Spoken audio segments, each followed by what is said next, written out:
Hey guys, Kev here, and today I want to talk about some Ferum Forge Knife Works knives. I got 3 of them here. I've had a bunch over the years, and there's these two I mainly want to talk about, but I figured I could kind of do a quick sort of like Ferum Forge, I don't know, video or review, talk about them kind of thing, right? Got my LaCroix Tangerine. And yeah, so this is the Ferum Forge Dao. This is the Ferum Forge Buc. Pretty sure I got those two right. And this, of course, is the Ferum Forge Stinger. So this one I've had for a while. These two are loaners. This one from my buddy Lewis, Addicted to Knives. This one from my buddy Steve. And this one actually was a gift. The Stinger here was a gift from Jake over at Bearded Gear. And I then had it modded because the detent was so light. I got rid of the flipper tab, and then I had these new scales put on from Cerberus Knives, and then BJ Hill also did the edge on here. He did the flipper elite. He also heat anode the hardware, and I ended up with this. And then I personally tried to fix the detent, and I maybe made it, I don't know, too strong, or I don't know what I did. Now the centering is a little off, and there's a little bit of play, so I probably need to Loctite this or whatever. Maybe I loosened it to try to, I don't know, get the action a little better. You'll see when it locks up, I wouldn't call it like super late, but there's full engagement there. And left-handed, it's not really an issue, but right-handed, trying to get it to push over is a little bit of a pain. And I actually have a little bit of stuff going on here. It doesn't help, so it kind of hurts a little bit to disengage right now. But anyway, the Stinger is a Ferum Forge knife, so it's OEM'd by Civivi Wii, right? But it's sold under the Ferum Forge brand. And they've done a few knives like that. The Mini Archbishop is one I've had. There's the Prolix, which is like a Warney version of this, or a Warney version of the Mini Archbishop. There's the Lackey, I believe, which is a fixed blade. There's they're coming out with a full tie Stinger. They have the Exec, the Gent. Like there's a few different ones. The Gent is actually a drop kind of thing. Then they also do a lot of collaboration. So they do the Ferum Forge Pro-Tec Mordax. That's going to get a sort of facelift this year, coming, being sold by Pro-Tec now instead of Drop. And it's going to have Magna Cut. So I'm interested to get one of those. And then they also do a lot with Wii and Civivi. So they have the Odium. They have the, what was that one they just did it? Stylus or Stylic? I forget what it is, but it's a double detent knife. Stylum. And then they have the Malice. They have, they're coming out with a Malice button lock this year, which seems really awesome. And now I think they've also done a collaboration with Artisan this year that's coming out. So Ferum Forge is pretty big, pretty popular. They used to do sort of mid-tech type knives. And they dropped the Archbishop 3.0 under their own brand just last year. So you can check their website to buy those knives. You can check Wii, Civivi, or anywhere those are sold to get those, right? And so that's kind of, an overview of where their knives are sold, who they design for, that kind of stuff. I would say they are mostly designers. They're basically a design brand, and they have knives made by somebody else, right? They don't make knives. I do believe they occasionally do, or they do some work on some of the ones that have been made and sort of put a custom touch on them. But I don't believe they actually physically make the knives anymore. I don't know if they ever did, but they may have made some in-house knives at some point. So they have experience with that, but I would say they're mostly just designers. And they're brothers. I don't know their names. I think one's name is Elliot. I can't remember the other one's name. So, yeah. I'm not like a huge Ferum Forge fan. I don't have all their knives. Like, if you want to know everything about Ferum Forge, talk to either Stevie Wonder Woman, who has a huge collection of Ferum Forge knives, or Mike Emler, who is a big friend of Ferum Forge Brothers and has a bunch of their knives as well. So those are the two guys who would be experts, I'd say, on Ferum Forge knives. I love this Stinger, but it's mostly here for sentimental reasons because Jake bought it for me. I would have probably replaced it with a new one by now because I kind of fucked it up and just doesn't have the best action, you know. So otherwise, I do love the Stinger. I think it's a great design. It's a great budgety knife. One thing that bugs me about their in-house sort of Ferum Forge branded knives is they're never reversible clips. It'd be so easy to just put the little notch here and let this be reversible. It would, you know, be awesome because I love these little short clips like this. These pen clips look amazing. But yeah, they also were sort of the first, one of the first sort of brands like this to start using Nitro V on folders, which I think is a great trend. So anyway, that's the Stinger. Then you have these knives. These are older, and these are part of a line they did with MassDrop. So MassDrop was this website that basically did pre-orders for stuff. That was their thing. So they would do these pre-orders. You would order the thing ahead of time. It wasn't always knives. It could be a keyboard or a multi-tool, whatever, right?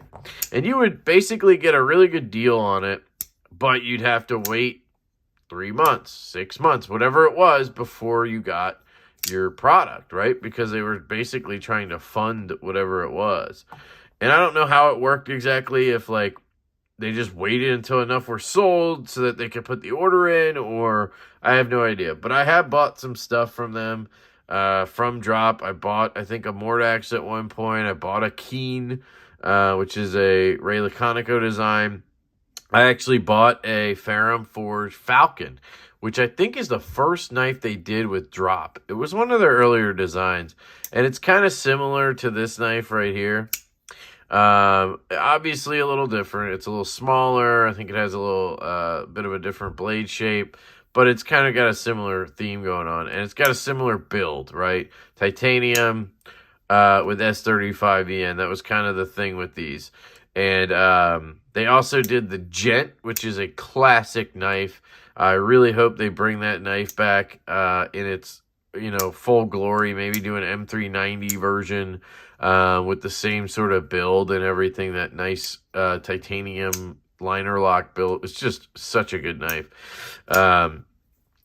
So yeah, they had the Falcon, which I did not like. I just didn't like the way the scales were finished. It was kind of like this. But it was, the one I had was just plain tie, and it just, I don't know, it just didn't work for me. It just didn't feel that good, to be honest. These feel a lot better, in my opinion.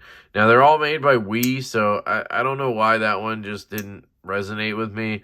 But I always thought the Buc and the Dao were really cool. I just never pulled the trigger for some reason.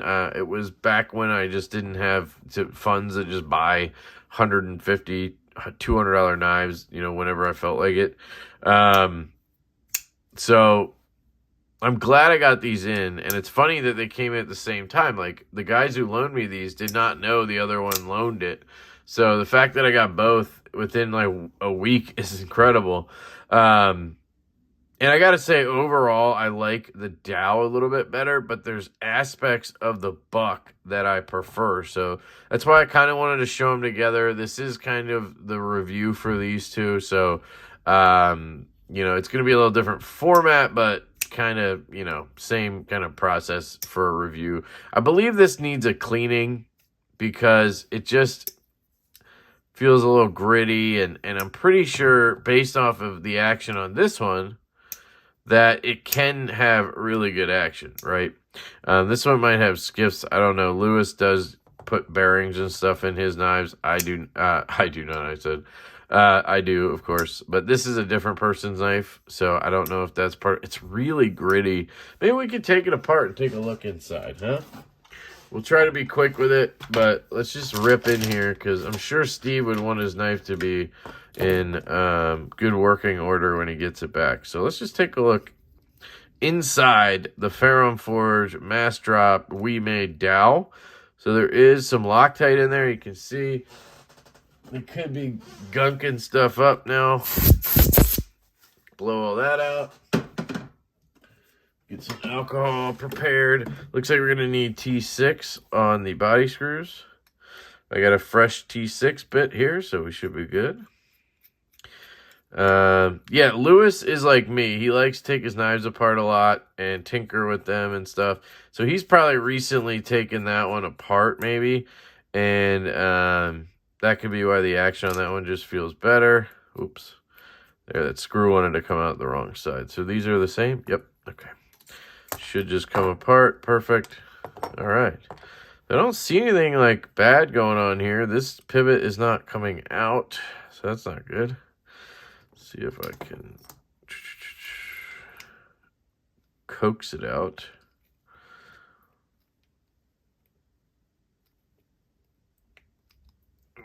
There we go. What was that? I have no idea. Oh, there's a bearing. Okay. I don't know why that did not want to come out. That's weird. Anyway, when we get a little alcohol, just quickly clean down everything. And I think it's just dry, to be honest. Might be the only issue here. Is it's super dry. You have your washers here that your bearings run on.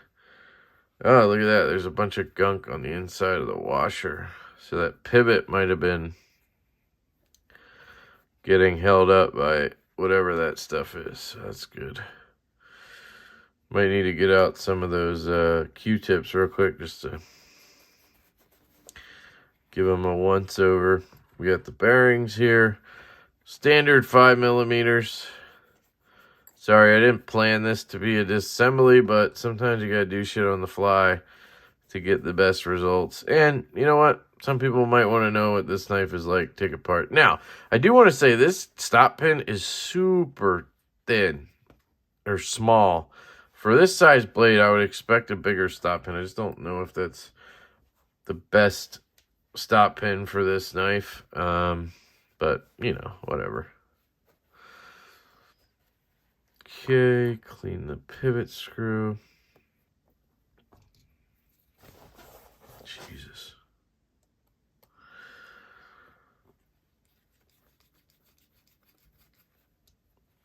There we go. And the blade. Yeah, to me it just looks super dry. Like it needed some lube, if you know what I mean.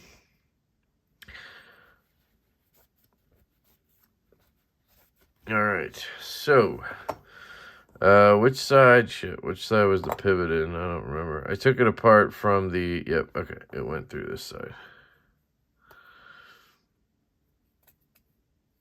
We just,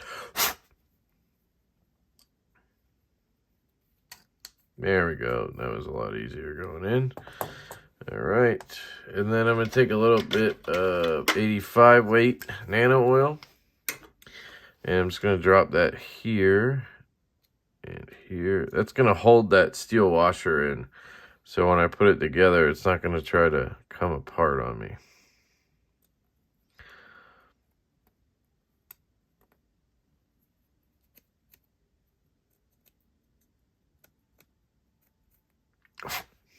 All right, and same thing here.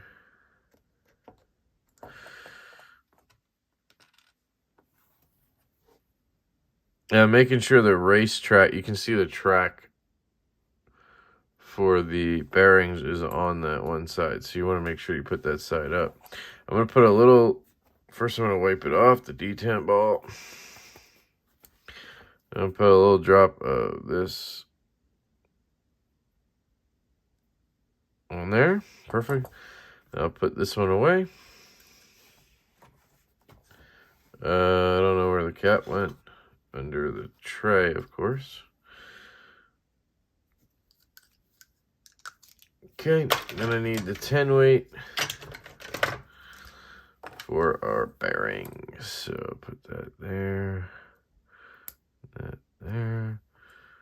I don't know which way they went in, but I always put them this way. Put a little dot around the blade. Is that enough? I don't know. There we go.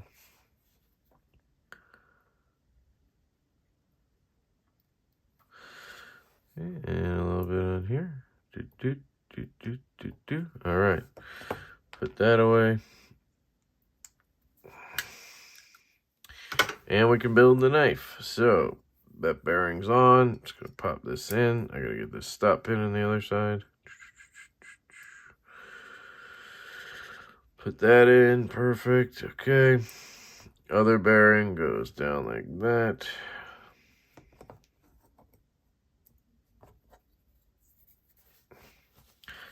We can pop the scale on.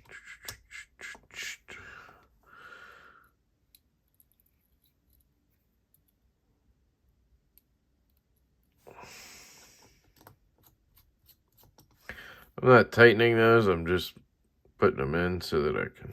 Man, I hate small screws. Seriously, T6s are the worst. Okay. Pivot screw. I'm not going to Loctite it because it's not my knife. Maybe I'll ask Steve before I send it back, but he can always Loctite it. So you just make sure everything goes together.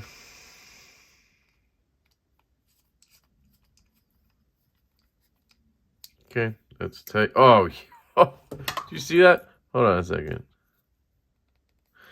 No way.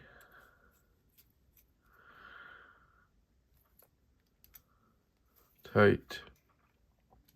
Can't get to that one. Okay, let's make sure these are tight. All right. No play. Look at that. That is what you get when you take a knife part. Dead centered. It's a tank, like nothing. And it drops shut and sucks that baby in. Holy cow. That is incredible action. That is insanity. And this one's not like that? I mean, this one's pretty good, but it's not quite that good. It's pretty good, actually.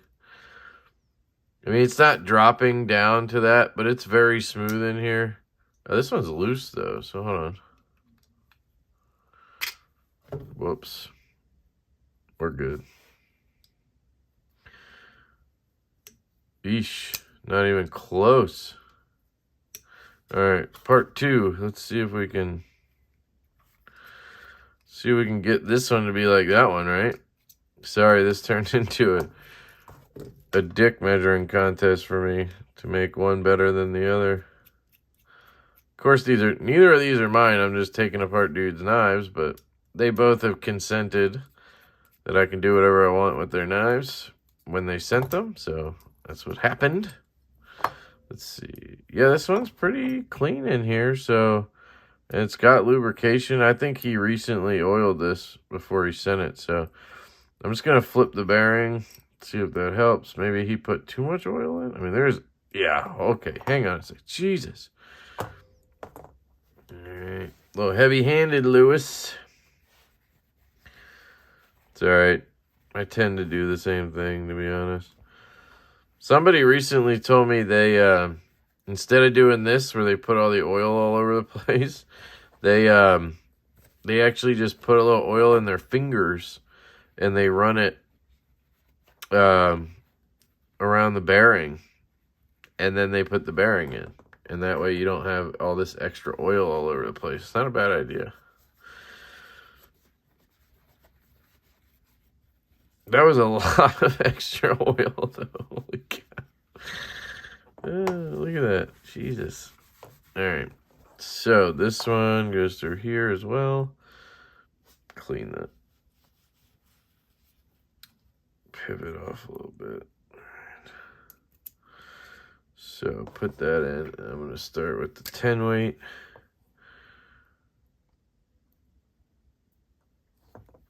Droppy drop. Put put that there.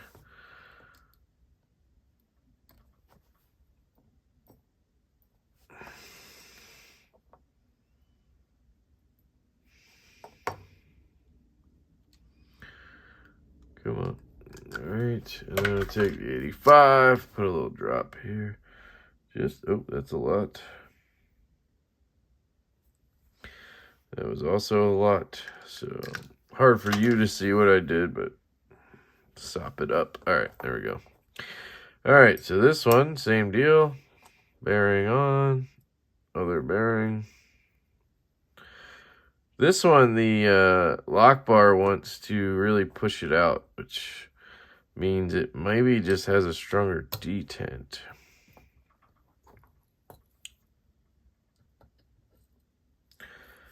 Freaking magnets are good and bad sometimes on these.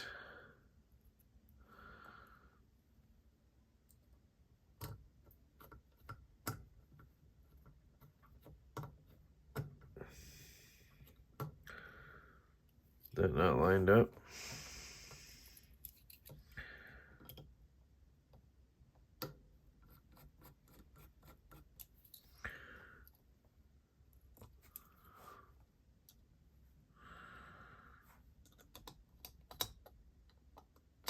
What the hell is up with these screws?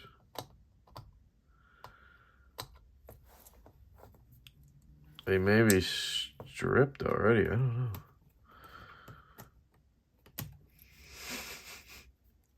I know it's a brand new driver or bit, so there we go.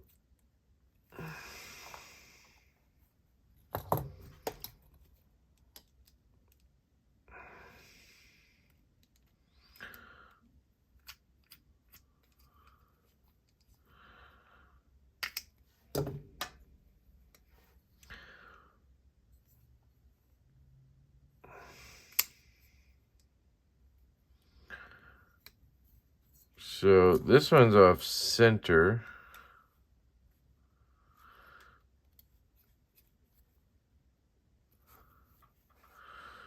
By a good margin. I wonder if that's why the pivot was loose, because, yep, there you go. To center it up, I had to back off. But it's not that loose. There we go. Pretty much the same as the other one. Try to tighten it down just a little more. I dragged it over, yeah. But you can see the action is very similar now. So, this one is incredible. The D10 is money. The action is holy shit. And that's with absolutely no play. This one has a little play, and it's a little off-center because of the pivot there. But you could probably flip the bearings over, and it would probably center up. It probably just doesn't like the bearings facing the way I have them. But this one drops shut now as well. So anyway, that's a quick disassembly of both of these. The Buc here, again, I like everything but the aesthetic better, honestly. Now that I took it apart and cleaned it, the action on this one, better.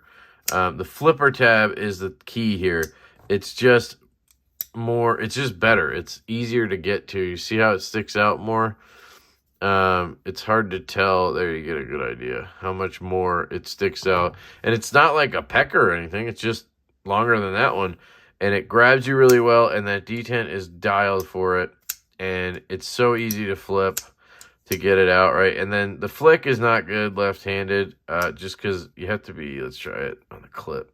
Yeah, I just can't get it. You have to be like up here and then do that. But if you're right-handed, it's a pleasure to get in there and flick it out. No problem, right? The Dao, on the other hand, this flipper being smaller, sometimes I go right over it and just miss it. But when you do get it, it does come out really well. And again, the action almost dropped shut on that. I could probably flip the bearings and get it centered and everything. That's probably not that big of a deal. And I think I like the hole shape better on this one. It catches a little bit better, so I don't like everything better about this one. Just catches a little better on your finger. It's a little bit more, it's just a more traditional hole shape, I guess. So it catches better. Is it the same hole? No, it's a little different. I think maybe the difference is you have a little more room down in this area than you do here. I don't know. This just feels less like it's accessible, where this one I feel like I go right in. And I'm able to just snag it right away. But this flipper tab and detent and action is much better on this one, I'd say. And then the blade shape, I much prefer the Dao. I just think it's a more traditional sheep's footy type blade. The handles are pretty much identical. I've heard you can actually blade swap these. I think I did hear that from Stevie Wonder Woman. You can see they're pretty much the same. There's some differences down here. Obviously, this one has the pattern, the mothership pattern, I think it's called, or circuit board. And this one's just plain. Ergos, very comfortable. That's one of the things I wanted to mention about Ferum Forge. Their ergonomics are exceptional. That's one of the best and most, coveted things about Ferum Forge is this choil. They tend to put on everything, and it's just super comfortable. The only times it's not comfortable is when, like, on the Archbishop 3.0, they have this big flipper tab that kind of crooks around, right? It hooks this way. It's kind of like a hinderer flipper tab. Let me see. I have a hinderer in right now. It's kind of like a hinderer flipper tab. Imagine this, but facing the other way. So, like, it looks like that. It hooks this way, and your finger is in the choil right here, right? And what happens is your finger then feels like it's stuck in there because this flipper is like locking you in, and it almost feels pokey sometimes. These don't have that because the flippers aren't huge. So it feels a little more comfortable in hand to me. Really good. And these are very thin, narrow handles, but they are super comfortable. I like the feel of the Dao a little better. I just like how my thumb lands up here. For my kind of cutting, I'm right here, bing, bang, bong, right? Like, I'm good to go. Slicing and dicing. On the Buc, I like it because it's a sheep's footy blade, but I don't need all this big, tall stuff right here, right? If this was just like right here, which is what that is basically, I'd like it a lot more. Now, for what I do, yeah, it's still great for that because it's got the tip that's down low. That's what I love. And I'm guessing this one drops a little more because it's got a little more heft in that blade, right? It's got a little extra meat to it because of that extra like poon or hump, and that's what's giving it that little extra drop shut. So yeah, I mean, if I had to pick one, I don't know. It would be hard because I like the aesthetic better on this, right? And I think I like the ergo a little better, but they're pretty much the same, right? Like, I don't know. This one just feels a little more like grabby, pokey right here, and this one doesn't. I like the blade shape on this better, right? So aesthetic and, blade shape on this one. So I guess cutting on this one. But then on this one, I much prefer the action, and that flipper tab is incredible. So it has give and take to both, right? Nice poon spoon on this one. Carry is pretty much the same. I mean, you obviously have this one being a little bit taller because of that blade sticking out. And I guess it would add a little weight. It's not something I've noticed. I've carried these each like 2 times. Like, I haven't gone crazy with them. But I really do like them. I like that they offer a lefty clip. Now, you do get a lot sticking out of your pants, like this much.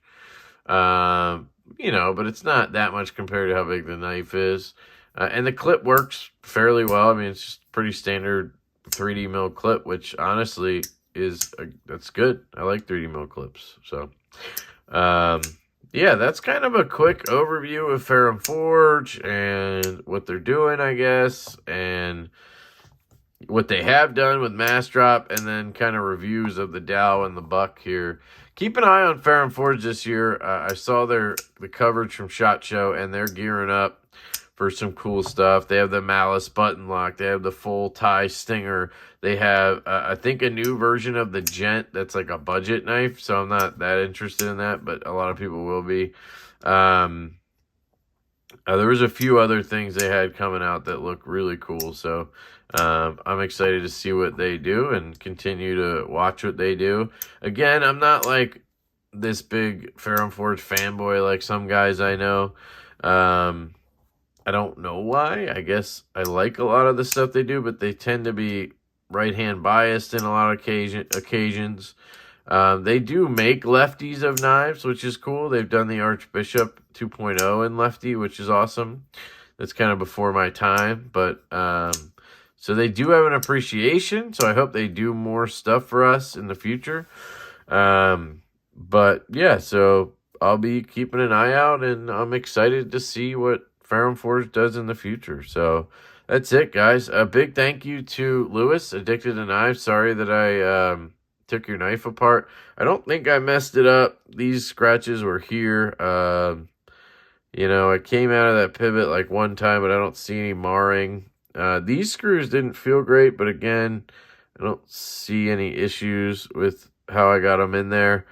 But yeah, it was a little rough there for a second. And I think flipping these bearings is going to help you with the centering, dude. I'm sure you've messed with this before, so I can do whatever before I send it. And then, Steve, this one went together like a dream, and no play, nothing, and it's a freaking guillotine. And it's dead centered with the bearings the way I put them. So I don't know why knives are finicky like that, but that's what you get with tolerances. So thank you both. Love you all. Hope you have an absolutely fantastic day, and I will catch you later.